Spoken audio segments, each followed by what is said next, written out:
మద్యం ప్రభుత్వం అమ్మితే స్కామా చెప్పండి.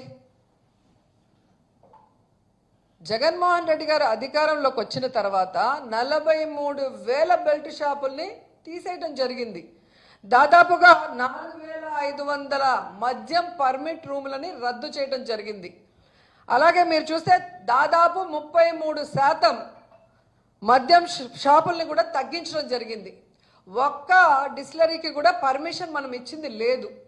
ఇది కాకుండా మద్యం ప్రభుత్వమే అమ్ముతూ టైంని కూడా కుదించి ఏ విధంగా ప్రజలు మద్యానికి బానిస కాకుండా చూసుకున్నామో మీ అందరికీ తెలుసు.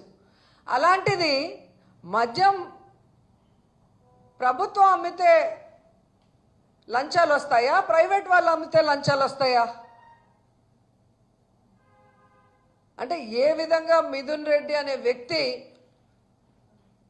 ఈరోజు లోక్సభలో ఫ్లోర్ లీడర్గా ఉండి తెలుగుదేశం కూటమి ప్రభుత్వం చేస్తున్న తప్పుల్ని దోపిడిని ఎత్తి చూపిస్తున్నారు కాబట్టి అతన్ని రౌండప్ చేసి ఇతన్ని అరెస్ట్ చేసి భయపెట్టాలి అని ఒక కుట్ర పన్ని ఏ విధంగా దొంగ సాక్ష్యాల్ని వాటి అనుగుణంగా తీసుకొచ్చి ఈరోజు విచారణ పేరుతో మీరు హ్యూమిలేట్ చేయడం నిజం కాదా అని అడుగుతున్నాను.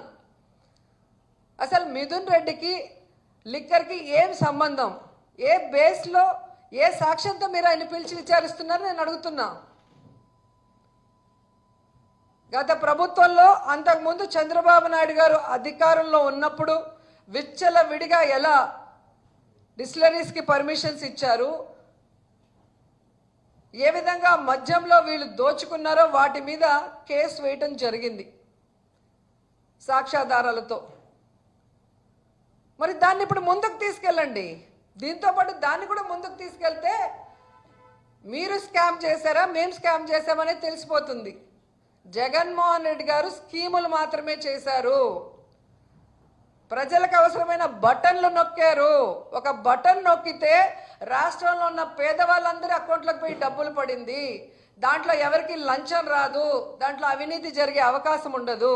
కానీ చంద్రబాబు నాయుడు ఇచ్చిన హామీలు ఏవి బటన్లు నొక్కకుండా కేవలం రాజధాని పేరుతో 1,00,000 కోట్ల పైగా దాంట్లో పెట్టి ఈరోజు దోచుకునే కార్యక్రమంతో ఏ విధంగా జ్యుడిషియల్ ప్రివ్యూ రద్దు చేసి రివర్స్ టెండరింగ్ రద్దు చేసి మొబిలైజేషన్ ఫండ్తో ముందుకు వెళ్తున్నాడో చిన్నపిల్లోడిని అడిగినా కూడా చెప్పే పరిస్థితి ఉంది.